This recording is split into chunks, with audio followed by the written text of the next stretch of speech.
times there. Let's flip things back to the 450 class. Um, Eli Tomac, like that gate produced almost every hole shot until the very last race of the night. And Yeah. I don't know if it was wheel spin. I don't know if something didn't go right.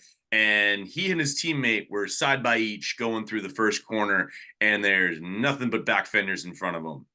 The only Yeah. person who possibly had a worse night was Kyle Chisholm, who he ended up Oh, pumping a tough block, did not look good. His knee, his knee is all black, blue, and everything else in between. Um, and yeah, like, is it me or did the track seem hard to pass? I It don't seemed know like how, it I made don't it think it difficult for was, guys to move through.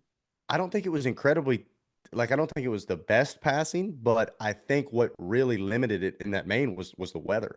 I mean, when it started Yeah, pouring rain, and I do think Eli said, like, he lit the back tire up off of the gate. And everywhere. I'm not sure how that works. So I'm assuming you pick the gate almost immediately, like while the 250 main's going on, and then you're stuck with it. Like that's what you've Yes. got. And so it sounds like as the rain started to fall harder and harder, basically Eli is just watching this nightmare in front of him where this gate just goes from the whole shot gate to getting worse and worse and worse. And I don't really know what the condition of it looked by the time the gate dropped, but for whatever reason, the change or the adjustments made to those new conditions wasn't there. We actually saw the line of Eli's back wheel when he came off the gate, and I mean it looked like he was getting ready to try to cut a donut. And so, not the start that he wanted, but we knew somebody was gonna, he was gonna have a bad night, eventually. And so Jett's had his issues, Chase has had his issues, Eli's had his now. I think it's going to come down, just like I said preseason, to limiting mistakes. I mean, I think a big props needs to be given to Jason Anderson. I'll be the first to say I have not expected multiple podiums out of him this early in the season, but not only did he get podiums, I mean, man, he was keeping Jett at bay, and very smart rider, kind of similar to Webb in a way of like knows where the rider in front of him is going to or behind him is going to go, and made it clear for Jett, if you're going to get around me, you're going to have to get around me. You're not going to show me a wheel and be given the pass. You're going to have to make it happen and close the door on me. And Jett did respectfully, right? He didn't park Jason either. So I think there's a lot of respect, and we're seeing a lot of riders on top of their game. But Ken Roczen, man, again, quiet, consistent, and holding the red plate. Yeah, no, it's like he's been on the podium. I think he's performed better than most expected, and he's also capitalized on the fact that two guys that have won races have also been buried at the beginning of the races. I obviously, like, we know Chase Sexton was not feeling his best. I think that if he was like at a full bill of health, maybe he's able to go catch Jason Anderson close to the end of that race. But that's neither here nor there. He finds himself now, I believe, third in points. And we've got a title fight on our hands. We have, yes, he's second in points, and Eli Tomac and Jett Lawrence are now tied 5 points back. The entire, like, your top four are separated by 5 points.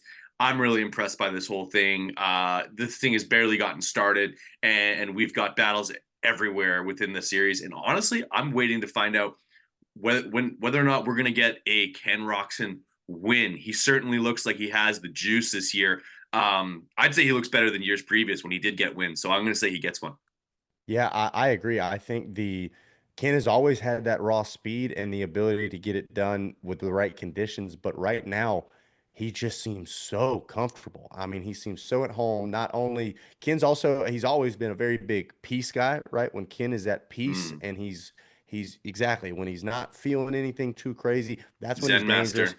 Exactly. And now he's got this confidence to go along with it too. I mean, his Insta banger that he put up alone lets you know where he's at head game wise. This kid is fired up, and I think he is wanting to show it ain't over yet. It's not Yeah. done. Obviously, there's speculation with that team and that bike. I mean, we can just say it, right? Everybody kind of jokes and hates on the Suzuki, but it's a capable machine, and he has shown that repeatedly. He's gotten some parts this year that I think has improved the way he feels on it, improves his competitiveness on it, and I don't think Roczen didn't believe in the machine 100%, but if he was maybe 95, now he's 97 to 99. You know what I mean? I think now he Hmm. knows, hey, this can do it. And I think Ken is also believing, hey, I'm not going to rush things. I'm not going to throw this away early. I want to keep getting these solid results. It's paid off for him now because the consistency is why he's got the red plate. So let him continue to dial some things in. I'm very curious to see once the series moves over east, we kind of have that shuffle in consistency, right? That's when Yeah. we usually kind of see Cooper Webb come to life. Maybe Anderson doesn't quite have the same ability. So we'll see how the roles change as this, as the next 5 races or so go on. But yeah, like Yeah. you said, top 4, 5 points out.